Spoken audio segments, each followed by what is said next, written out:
दोस्तों नमस्कार, सभी का स्वागत है प्रवचन डिजिटल पर। मैं हूं आपके साथ विजय रावत। तो अभी हम लोग लाइव आए हैं और लाइव में मेरे साथ बेरोजगार संघ के अध्यक्ष बॉबी पंवार जी हैं। और आजकल आप देख ही रहे होंगे लगातार जिस प्रकार की सुर्खियां चल रही है उत्तराखंड में। जोशीमठ के बाद एक सबसे बड़ा जो मुद्दा है भर्ती घोटाले का उत्तराखंड में। तो आप लोगों के भी हम सवाल लेंगे इसमें, जितने भी लोग कमेंट इसमें करेंगे। और बॉबी पंवार वो शख्स हैं, हर कोई जो युवा इस समय एग्जाम की तैयारी कर रहा है हर कोई इनको जानता है। बॉबी पंवार लगातार युवाओं के लिए संघर्षशील रहे हैं। वीडियो वीपीडियो जो घोटाला हुआ था, इसके अलावा तमाम और घोटाले खुले, तो बॉबी पंवार का सबसे बड़ा हाथ उसमें रहा था। लेकिन इसके बाद एक और जो बड़ा घोटाला, पटवारी घोटाला, और अब आ रहे हैं कि और नए नए जो भर्तियां हैं, क्योंकि अभी यूके पीसीएस की भी बात आ रही है कि उसमें भी कुछ ना कुछ गड़बड़ी हो सकता है। तो बॉबी भाई के पास हम लिए चलते हैं। सबसे पहले बॉबी भाई, बहुत स्वागत आपका। सबसे पहले तो लगातार हम देख रहे हैं बॉबी पंवार मिलते हैं यूके SSS के अध्यक्ष सचिव से, उनको डॉक्यूमेंट देते हैं। उसके बाद उसमें बहुत बड़ा घोटाला एक खोला जाता है, जो सबसे बड़ा घोटाला मेरे ख्याल से उत्तराखंड का ही क्या कहें या पूरे देश का एक घोटाला रहता है। और अब आयोग जो चेंज कर दिया जाता है, उसके बाद जो हरिद्वार में है क्या लोक सेवा आयोग, उसमें भी देखते हैं कि हम घोटाला हो जाता है। बॉबी पंवार वहां पर भी जाते हैं और वहां पर भी उनको कुछ डॉक्यूमेंट साक्ष्य देते हैं।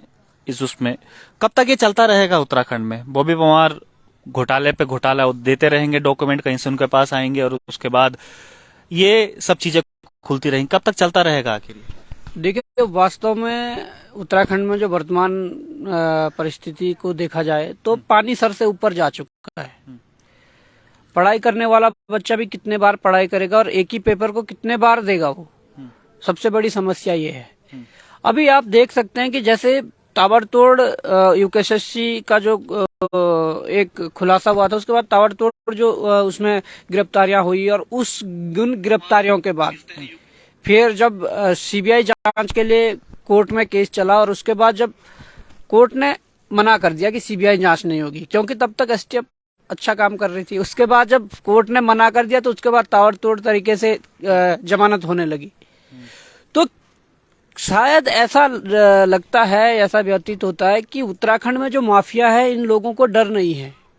इन लोगों को डर नहीं है कि हम अगर ऐसे घृणित करते हुए पकड़ में भी आ जाते हैं तो हमारे ऊपर कोई ऐसी कार्रवाई नहीं होगी जिससे हमारा भविष्य में कोई ऐसा नुकसान होगा कि जिससे हमारी सारी जो चीजें हो रुक जाएं।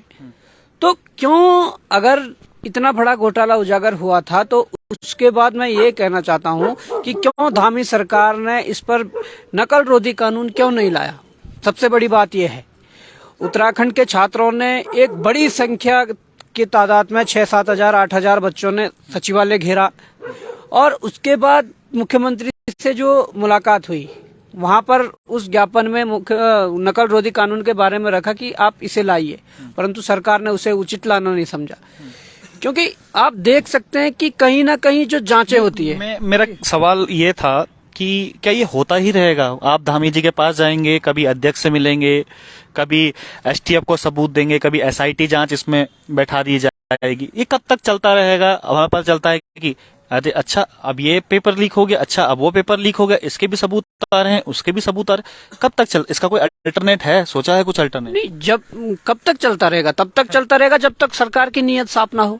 अगर सरकार की नीयत साफ हो जाए तो मुझे नहीं लगता कि 15 दिन 20 दिन और महीने भर में सफाई करने में ज्यादा समय लगे। सरकार की नीयत साफ होनी चाहिए।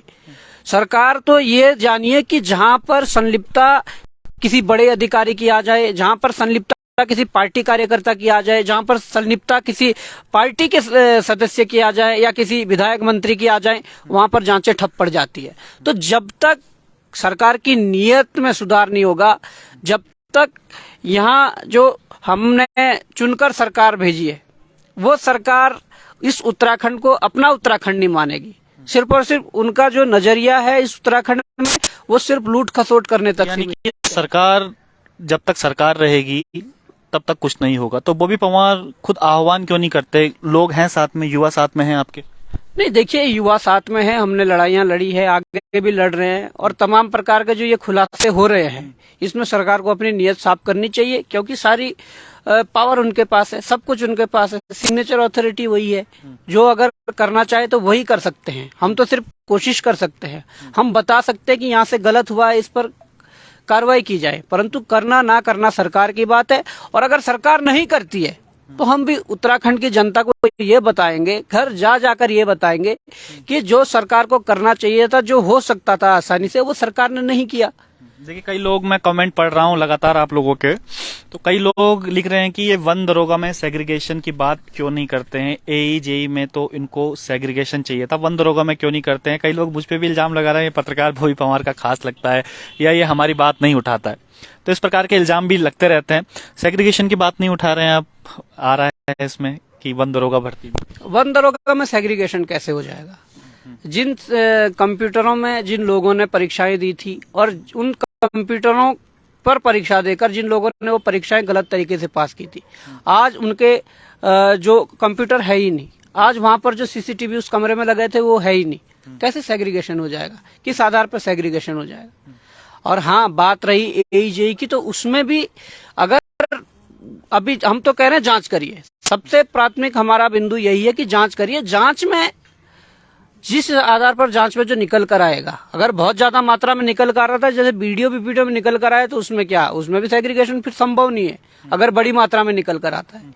तो ये जो निजी स्वार्थ के चलते कुछ लोग पर्सनल या फेक आईडी बनाकर ट्रोल करने का काम कर रहे हैं, या जिस प्रकार से तमाम प्रकार के जो ये सोशल मीडिया पे लांछन लगाते हैं, उन लोगों का क्या है, उन लोगों को समय जवाब दे रहा है। ट्रोल से डर लगता है बॉबी पंवार को? हमें किस बात का डर? हमने तो जब से हमने ये मुद्दे उठाए हैं तो हम तो ट्रोल ही हुए हैं। लेकिन ट्रोल हो क्यों रहे हैं आप, मेरी तो समझ में नहीं आती है, क्योंकि जब हम स्टार्टिंग से, जब मैं आपको देखता हूँ तो हमेशा किसी न किसी धरने में आप शामिल रहते हैं। अभी भी जो हम लाइव कर रहे हैं, अभी भी हम सेग्रीगेशन जो 228 पद के लिए है, माफ कीजिएगा, जो 228 सिंचाई विभाग के 228 पद के लिए, वहां पर हम लोग बैठे हुए हैं। अभी भी धरने में ही हमें ये लोग मिले हैं, 228 पद, उनका भी 100 दिन से ऊपर यहाँ पर धरना हो गया है, अभी भी सरकार सुन नहीं रही है। तो जब भी आप देखो धरने वगैरह में मिलते हैं, युवाओं के साथ भी हैं, लेकिन कुछ युवा जब सेग्रीगेशन नहीं किया जाता है या आप उनके साथ नहीं जाते हैं, जैसा अभी वन दरोगा की बात चल रही है, तो नाराज भी हो जाते हैं। तो नाराज हो तो हो, सेग्रीगेशन हमारे हाथ में नहीं है। सेग्रीगेशन अगर संभव होता, आयोग करता, सरकार करती, क्योंकि सरकार और आयोग तो वही चाह रहा था, परंतु जब कोई रास्ता उन्हें मिला नहीं इस तरीके का, तो उन्होंने जो निर्णय लेना था लिया है। और ये जो भर्तियां हुई है, सबसे बड़ी बात अभी करप्शन की चल रही है। करप्शन में अगर यूकेएसएससी का खुलासा हुआ तो यूकेपीएससी का खुलासा भी समय रहते हो चुका है, परंतु अगर यहाँ के युवाओं को, प्रदेश के बेरोजगारों को ये लगता है कि आयोग में जो खुलासा हुआ है, उन्होंने पटवारी को रद्द करके दोबारा 1 महीने बाद डेट दे दी है और हम फिर से पटवारी का पेपर देंगे या फॉरेस्ट गार्ड का 22 को पेपर देंगे, तो मुझे लगता है कि प्रदेश के युवाओं को ये बात गंभीरता से सोचनी चाहिए। अच्छा, ये केवल एक परीक्षा का मामला नहीं। एक चीज और मैं देख रहा हूँ, क्योंकि लगातार मैं भी इसमें रिपोर्टिंग करता रहा हूँ, लोग बटे हुए हैं। अब मैं जैसे देख रहा हूँ, कोई कह रहे हैं स्टेनो वालों को जल्दी ज्वाइनिंग मिलनी चाहिए, कोई कह रहे हैं कि पुलिस भर्ती में होना चाहिए, कोई कहते हैं कि हमारे एलटी वालों का होना चाहिए। सब बटे हुए हैं, एकजुट नहीं होते। मान लीजिए अगर कोई भर्ती लीक होती है, उसमें अगर चयनित छात्र जो हैं वो बाहर हो जाते हैं, तो आपके खिलाफ हो जाते हैं, कि बॉबी पंवार ने कहा है कि ये खिलाफ होगी। जो आपके साथ होते हैं वो आपके खिलाफ हो जाते हैं। तो कहीं ना कहीं बांटने का काम भी कर रहा है ये जो लीक है, जितने भी छात्र पढ़ाई कर रहे हैं, क्योंकि आपके बड़े एकदम से अपोजिट में आ जाते हैं। पहले तो आपको अपना हीरो मानते हैं। देखिए क्या होता है कि हमने तो किसी के साथ पर्सनली कोई ऐसी रंजिशें नहीं है कि जिससे हमें ये लगे कि उस बंदे का सिलेक्शन हो रहा है तो हमें उस भर्ती को रुकवाना है, या इस बंदे का सिलेक्शन नहीं हो रहा तो उस भर्ती को पीछे करना है। इस प्रकार की तो हमारी कोई वो नहीं है। हमारी जो लड़ाई है वो लगातार चल रही है, और हमेशा भी जो अंग्रेजों के टाइम से जो लॉर्ड मैकाले की जो एक पद्धति थी, उस प्रकार की जो चीजें यहाँ पर चल रही है।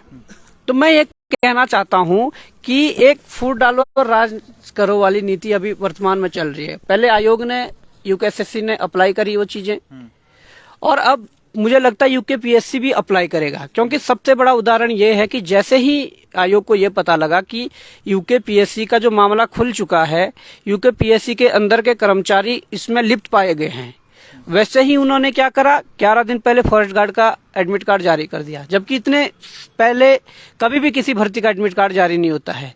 और जिस अपर पीसीएस के मेंस के लिखने की ये बात कर रहे हैं, उस पीसीएस के लिए जो एडमिट कार्ड जारी होने थे, उससे 2 दिन पहले वो एडमिट कार्ड का जो लिंक है वो आयोग के ऑफिशियल वेबसाइट पे नहीं था, परंतु ग्रुपों में, व्हाट्सएप ग्रुप, टेलीग्राम ग्रुपों पर तैर रहा था। तो गोपनीयता कहाँ पर भंग हुई? तमाम प्रकार की ये चीजें हैं। अगर ये भ्रष्टाचार का जो मामला है, उसके बाद एसटीएफ उनको गिरफ्तार करती है, उनसे पूछताछ करती है, कुछ चीजें बाहर निकल कर आती है, कुछ चीजें लीक होकर मीडिया तक पहुंच जाती है, मीडिया उसको छापता है, तो सरकार की शायद एसटीएफ के ऊपर नाराजगी रहती है, क्या है, और सीधे एसटीएफ से केस एसआईटी गठित करके उन्हें ट्रांसफर कर दिया जाता है। ये अपने आप में बड़ा वो है। आप देख सकते हैं कि जैसे ही भनक लगती है कि लोक सेवा आयोग पर गाज गिरने वाली है, तो पुलिस मुख्यालय से 12 तारीख को एक लेटर जारी होता है कि जो हमारे पुलिस जो भर्ती हुई है, उन अभ्यर्थियों के लिए, 1500 अभ्यर्थियों के लिए कुछ ट्रेनिंग सेंटरों का चयन होना है। अच्छा, कुछ एक कमेंट आया है बीच में, जिसमें लिख रहे हैं कि ये तो बिंदु है, आप बस कुछ खास परीक्षाओं के लिए ही आवाज उठाते हैं, सभी परीक्षा धांधली के लिए आवाज नहीं उठाते। गोल क्यों करते हैं जांच की मांग को? मात्र एलटी में नियुक्ति मिल रही है, जिसमें सबसे ज्यादा पद है। लगभग सब राज्य में शिक्षकों के पदों में धांधली होती है, चाहे राजस्थान हो या बंगाल के 42 करोड़ की, इन्होंने लिखा हुआ है। तो इनका कहने का मतलब है कि एलटी परीक्षा में आपने सवाल नहीं उठाए। आप हमें दीजिए एलटी के संबंध में, हमें चीजें दीजिए ना। अब जिस की परीक्षाओं के बारे में हमारे पास चीजें आई है, हमने उसमें आवाज उठाई है। आपके पास यदि है, और नहीं तो आप कमेंट करके आ रहे हो कि इस प्रकार की चीजें हैं, तो आप हमें चीजें दीजिए ना। एलटी में हमने कहा था जांचो, सभी भर्तियों की जांचो, हमने कहा था, वो कह रहे हैं कुछ मिला नहीं। तो ठीक है, नहीं मिला तो नहीं मिला, हमारे हाथ में तो पावर वो है नहीं कि हम जाके जबरदस्ती उनसे वो बोले कि हाँ ये चीजें हैं। परंतु हाँ, जब कुछ हमें ऐसा मिल जाएगा एलटी में या किसी भी भर्ती की मैं बात करूं, तो हम तो ये कह रहे हैं कि जिसमें गड़बड़ियां हैं उसकी हो जांच अच्छे से, और गड़बड़ियों के आधार पर क्या उसका धांधली का जो स्तर है वो क्या है, उस आधार पर ही डिसीजन हो। अभी कौन कौन सी और भर्तियां हैं जो अभी भेंट चढ़ने वाली हैं धांधली के? कुछ हिंट वगैरह दे दीजिए जरा, क्योंकि कई आप मैं पोस्ट पढ़ रहा था, उसमें लिख रहा था कि बहुत जल्दी कुछ ना कुछ होने वाला है। भेंट क्या चढ़नी, भेंट वो चढ़ चुकी है। अच्छा। इतने बड़े प्रकरण के बाद पटवारी का पेपर बाहर था, पुलिस कांस्टेबल के जो हमें कुछ तथ्य मिले हैं, उस आधार पर पुलिस कांस्टेबल का पेपर बाहर था, और एजेई में भी क्वेश्चन बैंक बाहर बता रहे हैं। तो ये काम तो जांच समितियों का है। पुलिस कांस्टेबल के भी बाहर थे? पुलिस कांस्टेबल का बाहर था, उसमें भी कई तथ्य हमें मिले हैं। कौन कौन शामिल हो सकते हैं इसमें? हो सकते हैं जिन लोगों को सरकार ने ढील दी है, जिन लोगों को सरकार ने पहले छोड़ा है, जिन लोगों को सरकार की शय रहती है, ऐसे लोग शामिल है। पुलिस के भी बड़े अधिकारी हो सकते हैं उसमें? देखो, अधिकारी, सफेद पोस्ट सब शामिल हो सकते हैं। अब ये काम जांच एजेंसियों का है कि कौन क्या है, पर जांच एजेंसियों की नीयत साफ होनी चाहिए, सरकार की नीयत साफ होनी चाहिए, तब जाके इस पे आप उस व्यक्ति तक पहुंच सकते हो जिस व्यक्ति ने वास्तव में इस पर सेंध मारी है। तो ये सारी चीजें हैं, और अगर सरकार की नीयत साफ नहीं है, जांच समितियों की नीयत साफ नहीं है, तो मुझे नहीं लगता कि आप उस व्यक्ति तक, उस माफिया तक पहुंच पाओगे कि जिसने इसकी शुरुआत की थी। देखिए, क्योंकि होता यही है, कई मैं कमेंट देख रहा हूँ लगातार लिख रहे हैं कि बंद दरोगा विरोधी बॉबी पवार, उस समय वीडियो वाले भी कह रहे हैं कि आपसे तो लगातार दुश्मन भी बढ़ाए जा रहे हो आप अपने। तो दुश्मन बढ़े तो बढ़े, हमने कोई पर्सनली किसी को निमंत्रण पत्र नहीं दिया कि आप हमारे दुश्मन बनिए, पर अगर किसी की मानसिकता इस कदर है और मानसिकता वहीं तक सीमित है, तो हम कुछ नहीं कर सकते। इन लोगों के लिए लड़े हैं कभी आप? ये जो बंद दरोगा की बात कर रहे हैं, वीडियो की बात कर रहे हैं, इनसे ये पूछिए कि जब वैकेंसी नहीं निकल रही थी, बंद दरोगा की वैकेंसी के लिए हम लड़े, वीडियो की वैकेंसी के लिए हम लड़े, जिस वैकेंसी में तुमने परीक्षाएं दी है उस वैकेंसी के लिए हम लड़े। तो हम, ये तो नहीं है कि किसी पर्सनल आदमी के लिए लड़े, हम तो सबके लिए लड़े जिसने उसमें पार्टिसिपेट किया है। तो हम लड़े थे, परंतु जो लड़ाई है वो निरंतर जारी रहेगी। कुछ लोग होते हैं कुछ लोग लाइफ में आते हैं इस प्रकार के, और ये जरूरी भी है। ये हमारी जो ऊर्जा उसको और दोगुनी करते हैं, नहीं तो हम सुस्त पड़ जाते हैं बीच में। और जब ऐसे लोग सामने आते हैं तो हमारी ऊर्जा और बढ़ जाती है कि इन लोगों को किस प्रकार से जवाब दिया जाए। सीबीआई की मांग कर रहे थे बीच में, क्योंकि कई सवाल ऐसे भी आ रहे हैं कि बॉबी भाई शुरुआत में सीबीआई की मांग कर रहे थे, उसके बाद उन्होंने सीबीआई की मांग नहीं की। क्या अब जो तमाम भर्तियां ये हो रही हैं, क्योंकि अब ये लेवल 10 तक की भर्तियां जो घपले हो रहे हैं, तो इसमें सीबीआई की मांग करेंगे कि पहले की तरह फिर चुप बैठ जाएंगे? हमने सीबीआई की मांग करी है। सीबीआई अगर सरकार चाहे तो कर सकती है। ऐसा तो नहीं है कि मैंने सीबीआई की मांग करी और मेरे हाथ से ही उसमें सिग्नेचर होना था, मैंने नहीं किया, मैं चुप बैठ गया। सीबीआई की हमने मांग करी, हम मांग ही कर सकते हैं, हम कोशिश ही कर सकते हैं। सरकार जब नहीं मान रही है, सरकार जब सीबीआई नहीं लाना चाह रही है, तो उसमें गलती किसकी है? ये तो सोचने योग्य बात है। ये तो एक पढ़े लिखे नौजवान को जो कमेंट कर रहे हैं उनको ये जानना चाहिए कि किसने कोशिश की और किसको ये काम करना चाहिए था। अब सरकार ने काम नहीं किया तो सारा दोष सरकार के ऊपर जाता है। हमारा क्या दोष है इसमें? ये तो समझना पड़ेगा ना। अब मैं कई बड़े अधिकारियों से मिला तो वो भी कहते हैं कि अब तो जो एक बॉबी पंवार है बेरोजगार संघ, उनसे डर लगता है कि कहीं किसकी पोल ना खोल दे। तो इतना डरा क्यों रखा है अपने अधिकारी वगैरह को? कई ऐसे कमेंट भी आते हैं कि अब बॉबी पंवार से डरने लगे हैं, ये हकीकत है? नहीं, देखिए, अगर कोई गलत आदमी है और गलत जिसने किया है और हमारे हाथ जिस दिन उनके ये कारनामे लग गए, कितना भी बड़ा अधिकारी हो, कितना भी बड़ा नेता हो, ये चैलेंज के साथ हम कह सकते हैं कि वो कितना भी बड़ा आदमी क्यों ना हो, अगर उसने गलत किया है और उससे किसी असहाय का या गरीब का जो हित मारा गया हो, तो वहां पर हम उन लोगों को छोड़ने वाले नहीं। पर अगर कोई ईमानदार अधिकारी है, ईमानदारी से काम कर रहे हैं, तो उनके लिए क्या है? उनके लिए अपना काम करते रहे, प्रदेश के हित में अपना काम करते रहे, प्रदेश की भलाई के लिए अपना काम करते रहे।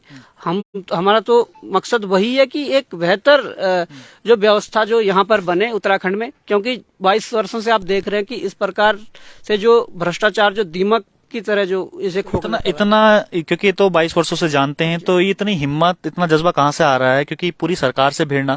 बॉबी पंवार कोई अधिकारी भी नहीं है, कोई इतना बड़ा कोई पद पे भी नहीं है बॉबी पंवार, किसी इतना बड़ा संगठन भी नहीं है बॉबी पंवार के पास। तो डर नहीं लगता इन लोगों से कि इतनी बड़ी सरकार से आप भिड़ रहे हैं, जो अधिकारी उनसे बढ़ रहे हैं, जो ये इतना बड़ा सरगना जो चला रहे हैं, जो भी पकड़े गए, लाखों करोड़ों रुपए उनके पास हैं, फिर भी आप भिड़ जाते हैं? तो डर नहीं लगता इन लोगों से? नहीं, डर किस बात का है? देखिए, एक छोटी सी जान है, जाके राके साइया मार सके ना कोई, सीधी सी ये बात है। जब तक ऊपर वाले का हाथ रहेगा, जब तक आप जैसे लोगों का सहयोग रहेगा, जब तक आम जनता जिनके लिए हम लड़ रहे, जब तक उनका सहयोग रहेगा, तो मुझे नहीं लगता कि इससे पावरफुल वो माफिया है। सबसे पावरफुल भारतीय लोकतांत्रिक व्यवस्था में जनता है और जनता ही रहेगी। अगर जनता ने कुछ भी ठान लिया है, तो मुझे नहीं लगता कि जनता से पावरफुल कोई माफिया है, जनता से पावरफुल कोई सरकार है, जनता से पावरफुल कोई नेता है या बिजनेसमैन है या कोई बड़ा ऐसा आदमी है कि जनता से पावरफुल हो जाए। मुझे नहीं लगता कि जनता सबसे पावरफुल, और जनता का साथ है हमें। लेकिन जो विरोध में है वो भी जनता ही है, कुछ कभी आपके साथ भी हुआ करते थे। तो उन लोगों को समझा क्यों नहीं पा रहे हैं बॉबी पंवार? क्या वो समझना नहीं चाह रहे हैं या उनको समझा नहीं पा रहे हैं? जो विरोध भी कर रहे हैं एक आधे कि भाई बॉबी पंवार पेपर विरोधी है, या जो भी भर्ती आती है भर्ती विरोधी है, इस प्रकार के उसमें आते हैं, तो उनको समझा क्यों नहीं पा रहे हैं आप? ऐसे कई उदाहरण हैं जो पहले हमारे विपक्ष में बोलते थे, जो हमारी आलोचना करते थे, पर जब बात उन पर आई, जब फॉरेस्ट गार्ड की मैं बात करूं तो फॉरेस्ट गार्ड में कई लोग हमारे विरोधी हो गए थे, कई लोग पर्सनल गाली गलौज करने लग गए थे। पर जब उन्हें वीडियो वीडियो का मामला सामने आया और उसमें उनके साथ वो घटना खुद घटित हुई, तो खुद पर्सनल कॉल करके या वो चीजें सारा करके कि यार ऐसा तैसा हम गलत थे, वो चीजें। तो देखिए, जब समय आता है तो अपने आप ही लोग देखते हैं जब उस पर बीतती है कि क्या होता है। मैं यही कहना चाहूंगा कि किसी भी छोटी सी बात पर या किसी भी छोटी सी जो कोई ऐसी बात हो कि जिस पर आप त्वरित अपना जो वो वक्तव्य बोल दें, तो वो सही नहीं है। पहले चीजों को समझना चाहिए कि क्या है। और हमारी तो लड़ाई जो है वो तो कोई एक ऐसी नहीं है कि बिल्कुल किसी छोटे से मकसद के लिए, एक बड़ा मकसद है। एक पूरे उत्तराखंड को एक उत्कृष्ट राज्य और पूरा जो उत्तराखंड है उसको भ्रष्टाचार मुक्त करने की एक मुहिम है। उसमें तो कई अपने होंगे, कई पराये होंगे, लेकिन भ्रष्टाचार तो लगातार दिख रहा है उत्तराखंड में। तो ये मुहिम जो आपकी कितनी सफल रही है? कुछ आह्वान क्यों नहीं करते युवाओं से कि भाई इतना भ्रष्टाचार लगातार हो रहा है उत्तराखंड में, कि आखिर युवा करे तो करे क्या, एक नेतृत्व करने वाला भी चाहिए। देखिए, युवाओं को जगाने के लिए टाइम लगेगा और हमने 5-6 सालों से जो किया है, शायद मुझे लगता है कि आपका कहने का मतलब ये है कि युवा अभी जागे नहीं है। बिल्कुल पूरी मात्रा में जागे नहीं है, परंतु कुछ युवा वास्तव में जागे हैं। जब से ये मामले खुले हैं तो वास्तव में कुछ युवाओं का भरपूर सहयोग मिल रहा है, जिसमें कि मुझे उम्मीद है कि अगर ये मुहिम लगातार जारी रहे तो कहीं ना कहीं वो लोग भी समझेंगे जो आज सोचते हैं कि ये कोई जो लड़ाई लड़ी जा रही है, ये उन्हें लगता है कि पता नहीं अपने पर्सनल उसके लिए प्रॉफिट के लिए कोई ये लड़ाई लड़ी जा रही है, जबकि ऐसा नहीं है। कोई कहते हैं कि बॉबी पवार केवल राजनीति करता है। अगर राजनीति हम कर रहे हैं और राजनीति के माध्यम से हम इतने बड़े बड़े भ्रष्टाचार उजागर कर रहे हैं, राजनीति के माध्यम से हम इतने लोगों को, जो गरीब असहाय लोग हैं, उनको फायदा पहुंचा पा रहे हैं या उनकी आवाज बन पा रहे, तो ऐसी राजनीति हम पसंद करेंगे। आप मानते हो राजनीति कर रहे हो? बिल्कुल। राजनीति का क्या मतलब है? राजनीति जो शब्द है वो राज करने की नीति। बिल्कुल, राज करने की नीति, और हम राजनीति नहीं कर रहे हैं। राज तो प्रचंड बहुमत की सरकार कर रही है, हम कर रहे हैं, सेवा कर रहे हैं और उस सेवा को आगे बढ़ाते रहेंगे। राजनीति उस दिन हो जाएगी जिस दिन हम कहीं राज करेंगे। क्या है अभी आगे फ्यूचर प्लान? ऐसी लड़ना है लोगों के लिए, क्योंकि ज्यादा 24-25 साल शायद आपकी उम्र है, अभी यंग उम्र में है। आगे क्या कुछ करने का विचार है? घर वालों को प्रेशर भी आता होगा कि कहाँ पड़ा है चक्कर में, कुछ काम धंधा कर लो, कुछ शादी वगैरह कर लो, या क्या कुछ विचार है अब आगे? देखिए, तमाम जो चीजें होती है लाइफ में सभी के होती है, शादी भी होती है, अपना काम धंधा भी होता है, सब कुछ होता है, पर कोई अगर मुहिम शुरू की है, कोई लड़ाई अगर शुरू की है, तो मुझे नहीं लगता कि उस लड़ाई से आधे रास्ते से वापस मुड़ना वो सबसे बड़ी मूर्खता है। तो इसीलिए अभी जब चरम क्या है, मैं वही जानना चाह रहा हूँ, उसका चरम क्या है? लगातार भर्तियां जैसे होती रहेंगी, लीक होती रहेंगी, चरम क्या मानते हैं आपकी? ऐसी लड़ना है लगातार कि ये पेपर लीक हो गया, बॉबी पवार जी ने घेराव कर दिया, कभी सचिवालय घेराव करा, कभी आयोग का घेराव कर दिया, ऐसे ही चलता रहेगा कि कुछ आगे सोचा भी है कि किस तरीके से चीजें सुधारी जाएंगी? देखिए, कोई भी गोल होता है, आप मान लो कि आपको एक बड़ा पत्थर दिया जाए और एक आपके पास हथौड़ा दिया जाए कि इसको तोड़ दिया जाए, तो आप पहला प्रहार करोगे, दूसरा करोगे, तीसरा करोगे, 8वां 9वां 10वां, एक समय ऐसा आएगा कि आप थक जाओगे। मैं वही बात कर रहा हूँ कि आधे रास्ते से वापस मुड़ना, तो आप सोचोगे कि यार क्या छोड़ना, ये टूट नहीं रहा है, आप छोड़ के चले जाओगे। पर शायद कसर उसमें इतनी थी कि एक आप और प्रहार करते तो टूट जाता, कोई दूसरा आता और उस एक प्रहार से उसे तोड़ देता है। तो वो नहीं देखा कि आपने जो तप किया था, जो 9 प्रहार किए थे, वो 9 प्रहार किए थे, तब जाके 10वें प्रहार में वो टूटा है। अगर 10वां आप ही करते तब भी वो टूटना था, और किसी ने एक प्रहार करके, वो 10वें नंबर का प्रहार करके उसे तोड़ दिया। तो मुझे लगता है कि जो ये बीच रास्ते से वापस मुड़ने वाले जो वो है, इसमें हम वापस मुड़ने वाले नहीं है। कुछ भी हो, किसी भी विभाग में किसी भी तरीके का जो भ्रष्टाचार है, जो बात हम तक पहुंचेगी, जो लोग हम तक पहुंचाएंगे, उस बात को जरूर आगे रखा जाएगा और पूरे ईमानदारी और उस नई ऊर्जा के साथ हमेशा उस चीज को लड़ा जाएगा, जिससे कि उत्तराखंड में जो ये भ्रष्टाचार जो था, इसमें कहीं ना कहीं हम अगर हर वर्ष या हर माह उसमें संघर्ष करके, या अगर 0.01% भी हर महीने हम उस चीज को कम कर सके, तो मुझे लगता कि एक जो आप कह रहे हैं कि लास्ट जो इसका गोल क्या है, वहां तक, हाँ 100%, तो वहां तक कभी ना कभी पहुंचेंगे। हो रहा है कि घट रहा है लगातार? बिल्कुल, क्योंकि हमें तो लगा था कि जिस समय वीडियो बीपीडीओ एग्जाम हुआ था, अब शायद कुछ ऐसा देखने को नहीं मिलेगा, लेकिन नेक्स्ट एग्जाम में ऐसा हो जाता है। यूके ट्रिपल पे भरोसा तो उठ ही चुका था, उसके बाद यूके पीएससी ने इस तरीके से कर दिया। जिन लोगों ने गौर किया होगा उन पर ये बात सामने हमने कही थी, हमारे पोस्टों के माध्यम से, हमारे इंटरव्यू के माध्यम से, कि यूकेएसएससी का घोटाला तो खुल गया है, पर यूकेपीएससी में भी बहुत बड़ा घोटाला होता है। ये हमने बात पहले ही कही थी, और ये हमें पता था कि यूकेएसएससी का घोटाला अगर खुला है, यहाँ पर कार्रवाई हुई है, तो यूकेएसएससी सुधर सकता है।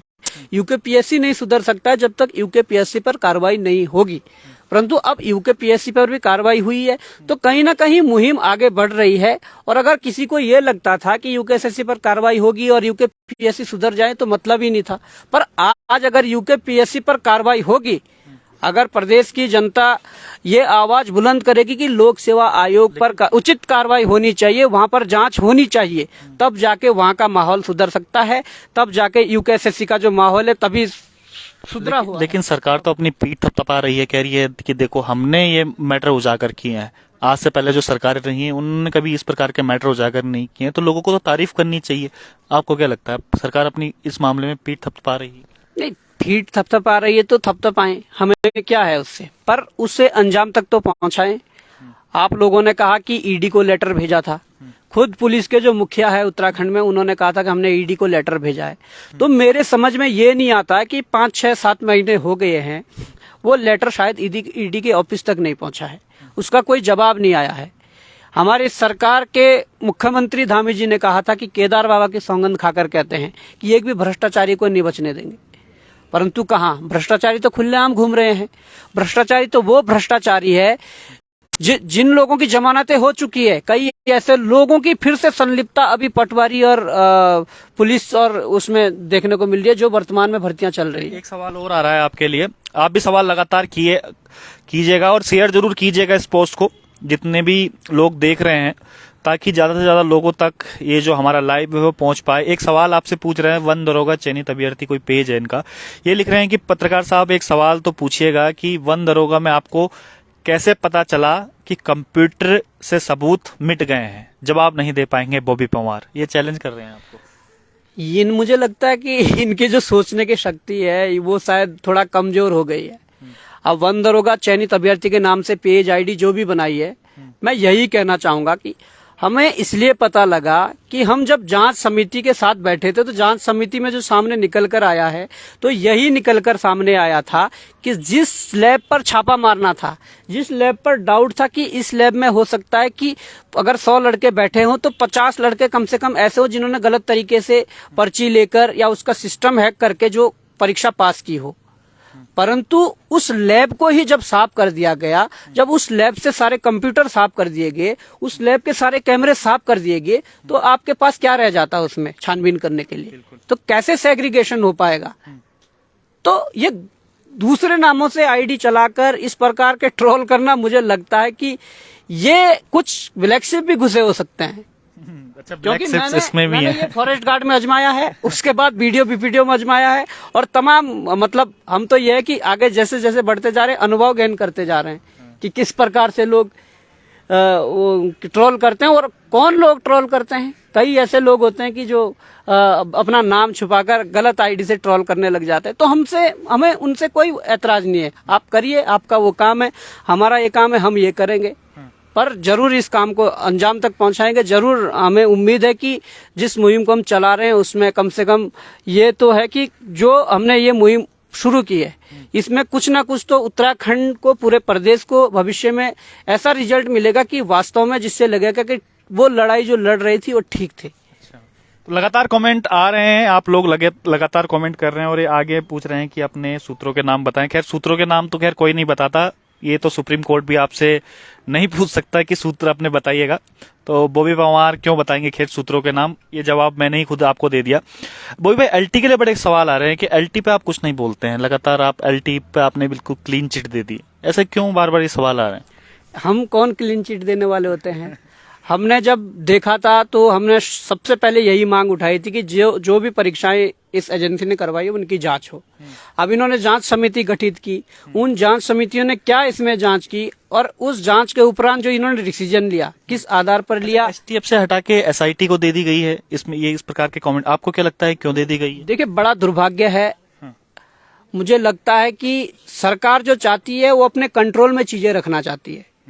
ये बात हर एक व्यक्ति को, उत्तराखंड के हर एक व्यक्ति को ये जान लेनी चाहिए कि सरकार चाह रही है कि अपने कंट्रोल में चीजें रहें, क्योंकि कहीं ना कहीं जिस प्रकार का बदलाव आया पहले दिन के बयान में और दूसरे दिन के बयान में, जो रातों रात जो बदलाव आया और रातों रात एसआईटी गठित करके एसआईटी को जो चीजें सौंपी गई, मुझे लगता है कि सबसे बड़ा फर्जीवाड़ा ये है, और ये सरकार की ओर से ये फर्जीवाड़ा है। मैं सीधे आरोप लगा रहा हूँ, अगर सरकार की नीयत साफ है तो आप अच्छी तरीके से इसमें जांच करके दिखाइए। कोई हाई कोर्ट का जो वकील, हाई कोर्ट का जो जज है, उनकी निगरानी में इसकी जांच करवाई जाए, तब हम मानेंगे।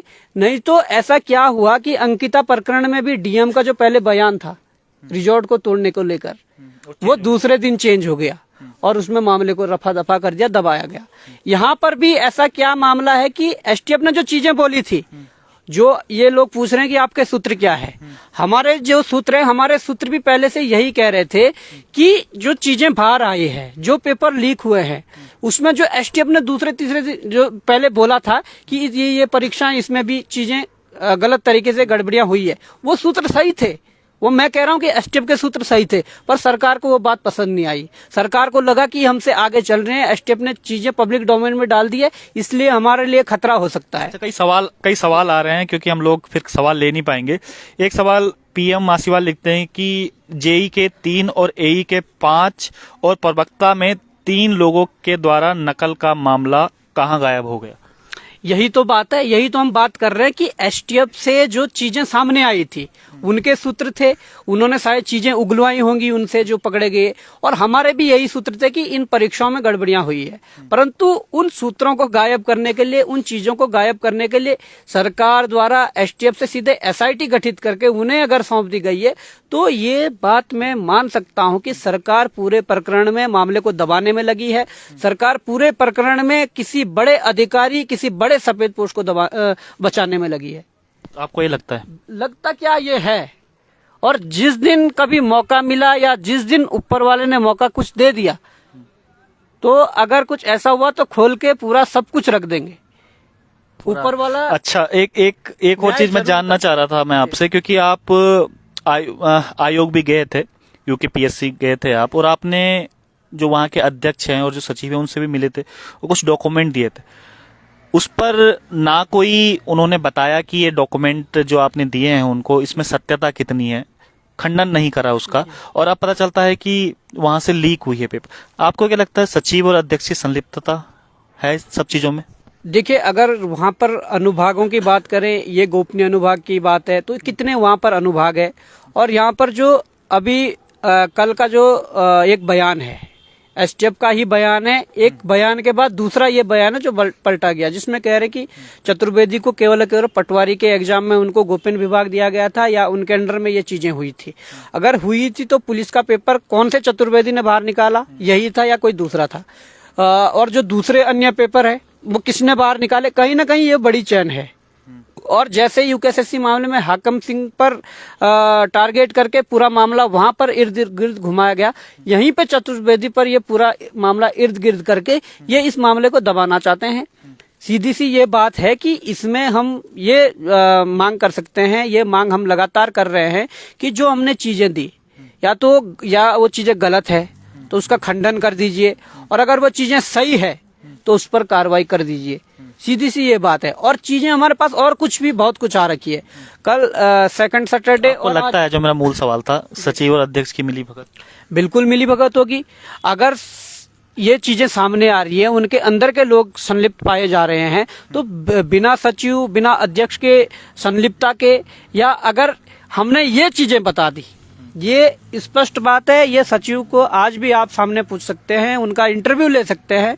हमने सामने जाकर ये बोला कि आपके आयोग के अंदर के लोग यहाँ पर धांधली करवा रहे हैं और आपको इसका ध्यान देना चाहिए। शायद मैंने ये तक कहा था कि आप नए हैं और आपको पता नहीं है कि आपके नीचे या आपके अंदर के लोग कितना यहाँ पर भ्रष्टाचार फैला रहे हैं, परंतु उन्होंने वो बात का संज्ञान लिया पर उस पर कार्रवाई नहीं की। तो साफ तौर पर ये देखा जा सकता है कि अगर वो संलिप्त नहीं है तो उन पर वो कार्रवाई करते, और अगर संलिप्त है तो उन्हें पता होगा पहले से कि चल रहा है तो चल रहा है, जितने गोपनीय तरीके से हम चला सके चलाएंगे।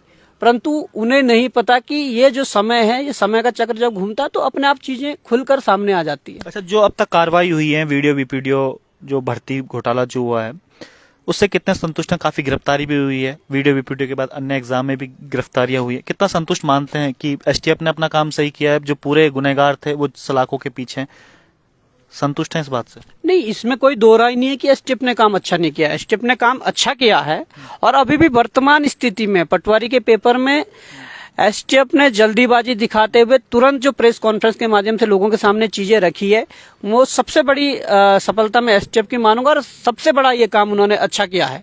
अगर शायद मुझे लगता है थोड़ा मामला इधर इधर उधर हो जाता, थोड़ा मामला लेट हो जाता, तो पॉलिटिकल प्रेशर के कारण ये मामला नहीं खुल पाता, और जिसका नतीजा आप देख सकते हैं कि बयानबाजी चेंज, एसटीएफ से एसआईटी को ट्रांसफर जो चीजें हुई है, ये सब कुछ उसमें आप देख सकते हैं इस चीज को। संतुष्ट हैं बॉबी पवार संतुष्ट हैं, बेरोजगार संघ अब रिप्रेजेंट करते हैं अभी तक जितनी भी कार्रवाई हुई है? नहीं, एसटीएफ ने जो करना था करा। एसटीएफ अगर और भी करना चाहती तो कोई ऐसा तंत्र है जिन्होंने उन्हें रोका है, तो हम उस तंत्र से खुश नहीं है, हम सरकार से खुश नहीं है। सरकार चाहती नहीं है, सरकार की मानसिकता जो है या सरकार की जो इच्छा शक्ति है वो मर चुकी है। सरकार सिर्फ और सिर्फ जहां पर उन्हें लगेगा कि हमारा कोई अधिकारी फंस रहा है या हमारे कोई नेता फंस रहा है, वहां पर जांच ठप पड़ जाती है। सरकार पर सीधे हम टारगेट करेंगे, क्योंकि सरकार अगर चाहेगी तो महीना भी नहीं लगने वाला, दोनों आयोगों की सफाई ढंग से हो जाएगी। आप संतुष्ट क्यों नहीं होते? सवाल तो यही है ना। अब आप कह रहे हैं एसटीएफ के मामले से सही कार्रवाई करिए, लेकिन उसके बाद आप कह रहे हैं कि सरकार से संतुष्ट नहीं है। क्या जो जांच की गई है उससे संतुष्ट नहीं है, कि किस चीज से संतुष्ट नहीं है? क्योंकि काफी गिरफ्तारियां भी उसमें हो चुकी हैं, इतने सारे जो धन भी कई लोगों से वसूल किए गए और कईयों पे घरों में बुलडोजर चलते हुए हमने देखे। तो अब कौन सी कसर बाकी रह गई? हम संतुष्ट इसलिए नहीं है, जब मुख्यमंत्री जी से मुलाकात होती है तो मुख्यमंत्री जी कहते हैं कि अगर जरूरत पड़ी तो हम सीबीआई जांच भी करवाएंगे। क्यों नहीं करवाई? फिर 2-3 दिन बाद डीजीपी का एक स्टेटमेंट आता कि हमने ईडी को पत्र लिखा है, ईडी इन्वॉल्व होगी। क्यों नहीं हुई? और उसके बाद जो प्रक्रिया आगे बढ़ती है, जब जमानतें धड़ाधड़ होने लग जाती है, आपने देखा होगा 24, 25, 30 लोगों की जमानतें हो चुकी है। तो जब इतने लोगों की जमानतें हो चुकी है तो हम अपने जो सूत्र हैं, हम उन सूत्रों से पता करते हैं कि जमानतें क्यों हो रही है, कारण क्या है। तो वो सूत्र हमें बताते हैं कि जो वास्तव में वो जमानत कराने वाला वकील है, जिन्होंने उनकी जमानत करवाई है, उन वकीलों के सूत्रों से ये ज्ञात होता है कि सरकार के जो वकील है वहां पर एक मूक दर्शक, या मैं कहूंगा कि बने हुए पैरवी सही से नहीं करती, कमजोर पैरवी करते हैं और सिर्फ सिर हिलाते हुए रह जाते हैं। तो जमानतें तो होंगी, सीधी सी ये बात है। इससे आप नाराज हैं कि जमानतें कैसे हो जाती? बिल्कुल नाराज है, क्यों नाराज नहीं होंगे। और मैं ये दावे के साथ कह सकता हूं कि जिन लोगों की जमानतें हुई है, कुछ उनमें से ही लोग ऐसे हैं जो वर्तमान परिस्थिति में जो यूकेपीएससी का मैटर खुला है उसमें भी उन लोगों की संलिप्तता है। ये बड़ा इल्जाम लगा रहे हैं आप? ये बड़ा इल्जाम है और हम साबित करके भी दिखाएंगे यदि साबित करना पड़ा। पर उसमें जांच समितियों को, सरकार को तो सहयोग करना पड़ेगा। हमारे पास कोई इतना ऐसा तंत्र नहीं है कि जिससे हम ये चीजें निकाल सकें। पर हाँ, अगर जांच समितियां सहयोग करेगी, सरकार सहयोग करेगी, तो ये चीजें निकलकर सामने आ जाएगी। और ये आप देख लेना कि उनको इतना डर क्यों नहीं बैठा कि वो यहाँ से रिहा होकर वहां पर दूसरे इसमें भी। आपको लगता है कि कोई बड़ा मंत्री इसमें शामिल हो सकता है? क्योंकि कई बार जिस समय स्टार्ट हुआ था ये पूरा मामला, तो कई ऐसे आ रहे थे कि इसमें कोई मंत्री तो शामिल है, बिना मंत्री के मिली भगत के, बिना मंत्री के सह के इतना बड़ा मामला नहीं हो सकता। लगता है आपको कोई मंत्री है उसको बचाने की कोशिश की जा रही है? नहीं, बिल्कुल होंगे, सफेद पोश भी होंगे। जब एस राजू जी इस्तीफा देते हैं तो उन्होंने यही बात तो कही कि मेरे ऊपर कई माफियाओं और सफेद पोशों का दबाव था। तो कौन वो सफेद पोश थे? वो सवाल आज तक हमने 100 बार 1000 बार कर दिया, पर सरकार की ओर से कोई जवाब नहीं है, जांच समितियों की ओर से कोई जवाब नहीं है। तो आप कह रहे हो कि विश्वास क्यों नहीं करते हो आप सरकारों पर? आप तो सरकारों पर विश्वास किस प्रकार से किया जाए, आप ये बताओ। एक चीज और है इसमें ऐड होती है, जो कई सवाल भी इस प्रकार के लिख रहे हैं कि जो बच्चे हैं उनके नाम सार्वजनिक नहीं हो रहे, जो इसमें पकड़े गए हैं, जिन्होंने पैसे दिए हैं, उनका नाम सार्वजनिक नहीं हो रहा है। तो कोई हल्का पक्ष है बेरोजगार संघ का उसके प्रति कि नाम सार्वजनिक नहीं होना चाहिए, गलतियां हो जाती हैं? क्योंकि डीजीपी का ये बयान आया था, डीजीपी साहब का, कि चलिए हो जाती हैं लेकिन इस तरीके से नाम सार्वजनिक नहीं कर सकते। देखिए, गलतियां जो गलती से हो जाएं वो हम गलतियां मानेंगे, पर अगर कोई जानबूझ के कर्जा लेकर, लोन लेकर 15-15 लाख इकट्ठा कर रहा है और आनंद फानंद में गलत तरीके से पैसा कमाकर 15 लाख इकट्ठा कर रहा है, उसके बाद वो 15 लाख किसी माफिया को दे रहा है और अपने आप पेपर ले रहा है, तो इसको आप क्या गलती मानोगे? ये तो बहुत बड़ा जुर्म है। और इस जुर्म की सजा क्या है? 5 साल 10 साल नहीं, आजीवन प्रतिबंध करना चाहिए। और जिस प्रकार से राजस्थान सरकार ने समाचार पत्रों के माध्यम से उनके फोटो के साथ उनके नाम और माता पिता के नाम जो सार्वजनिक किए, उस प्रकार से आप करिए। ये लड़ाई लड़ेंगे आगे? बिल्कुल लड़ेंगे। हम तो ये डिमांड तो कर ही रहे हैं ना, हम तो हर बार कर रहे हैं, पर करने वाले तो ऊपर वाले हैं, करने वाले तो सरकार है, करने वाली तो एसटीएफ है, करने वाला तो आयोग है, उन्हें करना चाहिए। हम तो डिमांड कर रहे हैं, आप सार्वजनिक करिए, जिससे कि लोगों को भविष्य में ये डर तो पैदा होगा कि गलती से कभी हमने ये चीज कर दी तो भविष्य में हम भी इस प्रकार से समाज के बीच में बदनाम होंगे, या इस प्रकार के जो डर, वो जरूरी बैठना है। सामाजिक बहिष्कार एक जो होता है वो होना चाहिए इन लोगों का। कितना फर्क पड़ा है बॉबी भाई जब से ये लड़ाई शुरू करी है? क्योंकि हम जो डर की आप बात कर रहे हैं, ये भी हमें लग रहा था कि वीडियो बीपीडीओ एग्जाम जब ये खुला था पूरा धरती, जब एसटीएफ ने गिरफ्तारियां शुरू करी थी, तो हमें लगा था कि अब डर बैठ जाएगा। लेकिन अब देखिएगा जो नई वैकेंसीज आई हैं उनमें खुलेआम लीक हो रहा है, तो ये डर तो नहीं बैठ रहा है।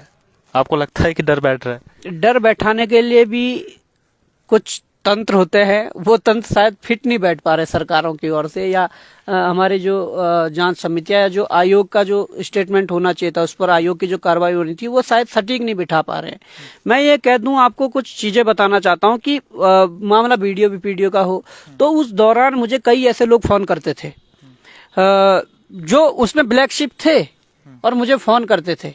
कोई व्हाट्सएप कॉलिंग करते थे, कोई नॉर्मल कॉलिंग करते थे। जो पकड़े गए ब्लैक शिप्स हाँ, उन्हें ये लगता था कि हमारा कुछ नहीं होने वाला, और हम एसटीएफ को भी पता नहीं लगने वाला कि हम लिप्त हैं, या किसी दूसरी जांच समिति को भी पता नहीं लगने वाला। वो हमें फोन करते थे कि हम मेहनती है, हमने इतने घंटे पढ़ाई करी और ये हुआ। पर जब लास्ट में उन लोगों की, कई लोगों की उसमें से गिरफ्तारियां हुई, तो समझ में आया यार कि चीजें क्या है। जो लोग आगे दौड़ दौड़ के जाते थे कि ज्वाइनिंग दो, और उनमें से ही कई लोग पकड़े गए, तो बड़ा मतलब ऐसा लगा कि डर है नहीं उन लोगों के अंदर। वो ऐसे घृणित कृत्य करने के बाद भी आगे आगे आ रहे हैं और कह रहे हैं कि ज्वाइनिंग दो या ये करो वो करो। पर लास्ट में जब उनकी गिरफ्तारियां होती है, जब उन्हें एसटीएफ उठाती है और जब इसकी पुष्टि होती है कि इन्होंने पेपर पढ़ा है, तो उसके बाद चीजें समझ सकते हो आपके कितना मतलब वो है। तो वो डर बनाने के लिए ऐसा डर होना चाहिए, जिसने ऐसा कृत्य कर दिया तो वो समाज में मुंह दिखाने लायक ना हो। ऐसा डर उत्तराखंड सरकार को पैदा करना पड़ेगा इन माफियाओं के लिए। बिल्कुल पैदा करना पड़ेगा इन माफिया के लिए। और कई ऐसे वेटिंग में भी हैं कई भर्तियां, कई अभी मैसेज भी आ रहे हैं कि ये भर्ती वेटिंग में है, इनके बारे में भी कुछ बोलिएगा। प्रभावित बहुत हो गए हैं लोग इन सब चीजों से। कई वेटिंग में है, वो नहीं आ पा रही है, आयोग को कुछ समझ में नहीं आ पा रहा है कि किस तरीके से काम करे। तो इससे जो मेहनती छात्र हैं, जो भी पढ़ाई कर रहे हैं, जो कोचिंग संस्थानों में, उन पर बड़ा प्रेशर पड़ रहा है इन सब चीजों का। इसके लिए भी लड़ाई लड़ने की सोची है, कुछ इसका उपाय सोचा है? बिल्कुल सोची है, लड़ाई लड़ी है, शुरू से लड़ी है। हाँ। कई बार वैकेंसी निकालने के लिए लड़ाइयां लड़ी है, कई बार रिजल्ट निकालने के लिए लड़ाइयां लड़ी है, कई बार भ्रष्टाचार मुक्त बनाने के लिए लड़ाइयां लड़ी है। तो मुझे लगता है कि ये लड़ाइयां तो जारी रहेगी, परंतु जो ये प्रोसेस है, ये अगर पारदर्शी तरीके से चल सके तो ज्यादा बेहतर रहेगा। अगर बात आनन फानन की है, जैसे आप कई लोग कहेंगे कि 22 को पेपर है, तुरंत करवा दो, तो मुझे नहीं लगता। अगर 1-2 महीना, अगर 1.5 महीना लेट हो जाए, परंतु पेपर पारदर्शी रूप से हो जाए, तो वो ज्यादा बेहतर है। कुछ ऐसा ना हो कि 22 को पेपर करवा दें, 23-24 को कुछ चीजें सामने आ जाएं, तो फिर बड़ा कष्ट होता है फिर उसके बाद। और अगर पहले ही उस पर संज्ञान लेकर उस पर कार्रवाई हो तो। एक मैसेज बहुत आ रहा है बार बार, मैं वो भी पढ़ लेता हूँ। चिकित्सा सेवा चयन बोर्ड का क्या हुआ? ये बोर्ड कैसे पाक साफ हो सकता है? सोशल वर्कर भर्ती पूरी ही फर्जी हुई है, इस प्रकार का मैसेज आ रहा है। देखिए, इस तरह की अगर बात है तो उसके कुछ जो आपके पास जानकारियां हैं, उसकी जो साक्ष्य हैं, वो आप हमारे पास ला सकते हैं। उसको हम स्टडी करेंगे, पहले उसके जानकारी लेंगे कि क्या वास्तव में ये इस प्रकार से हुआ है, तो उसके बाद उस पर भी हम अपना जो है प्रक्रिया कार्रवाई की ओर शुरू करेंगे, कोई सा भी मामला हो। बहुत बहुत धन्यवाद हमसे बात करने के लिए। तो ये हमारे साथ बॉबी पंवार थे, लगातार लड़ाई लड़ रहे हैं, आपने देखा भी होगा शुरुआत से ही लेकर, और लड़ाई के परिणाम भी निकले हैं, कई बार ट्रोल भी हुए हैं। लेकिन इन सब चीज़ों, जो ये पूरी अभी परिस्थिति चल रही है, इसमें मानसिक उत्पीड़न से जो छात्र गुजर रहे हैं, वाकई में बड़ा दुखदायी है। हमें भी इस बात का दुख होता है कि जो तमाम चीज़ें चल रही हैं, सरकार सही से जो काम नहीं कर पा रही है, या सरकार की जो नज़रें नहीं रही हैं अभी तक इन भर्ती प्रक्रियाओं में, उनको लगा कि भेड़ चाल है, भेड़ चाल से हो ही जाएगा, तो उस पर कहीं ना कहीं एक स्टॉप तो लगा ही है। लेकिन जो मानसिक उत्पीड़न है छात्रों का, वो हो रहा है। तो उम्मीद करते हैं आगे इस तरीके की नहीं होगा, और जो मानसिक उत्पीड़न से जो छात्र अभी जूझ रहे हैं, वो शायद आने वाले समय में सही हो जाएगा। तो बहुत बहुत धन्यवाद। बॉबी पंवार हमारे साथ लाइव जुड़े हुए थे, और जो लोग अभी देख रहे हैं फेसबुक लाइव, शेयर जरूर कीजिएगा इसको, क्योंकि जब आप शेयर करते हैं तो ये आवाज दूर तक जाती है। तो जितने भी लोग ये चाहते हैं कि जो बॉबी पंवार लड़ाई लड़ रहे हैं ये लगातार लड़ाई उनको लड़नी चाहिए और आगे वो उनके साथ हैं। तो कमेंट बॉक्स में जरूर लिखिएगा और शेयर जरूर कीजिएगा। बहुत बहुत धन्यवाद आप सभी का। नमस्कार।